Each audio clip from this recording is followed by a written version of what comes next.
Next is a polygon. Polygon naman. Sa polygon, merong inscribe tsaka circumscribe. Pag inscribe, ibig sabihin yung polygon natin nasa loob, pag inscribe nasa labas. Ay circumscribe nasa labas. So, first ko tayong circle, diameter.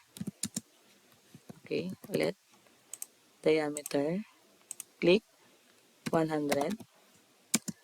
Then, polygon. Dito yan makikita or enter.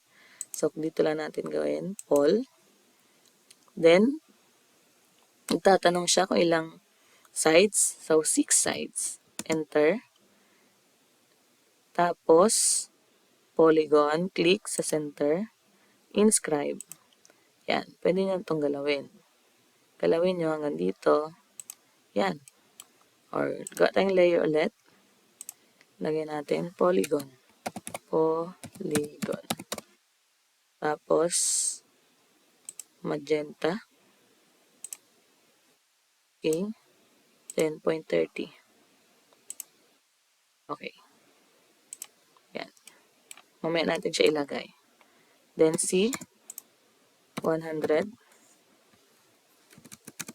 Diameter pala. 100. Enter. Then, pol. Enter. 6 side, yes. Click. Circumscribe. So, sa labas tayo. Click. Yan.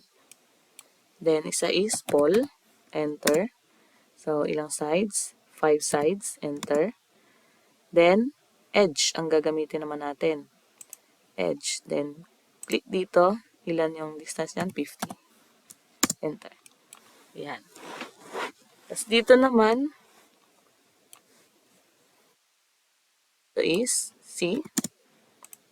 Merong radius na 25. Tapos C na meron yung radius na 10. 10. So, ang ilalagay natin is circumscribe. Circumscribe. Okay. C. Apple. 6. Then, click base point. Circumscribe. Then, click dito. Yan.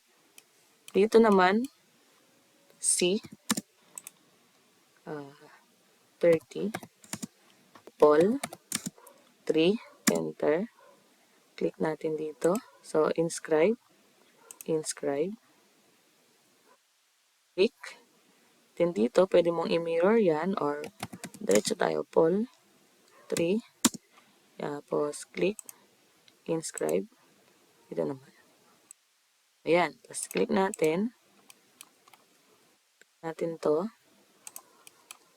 Saan pa yan? Ito. Click. Click. Then, click. Lagay natin dito. Yan.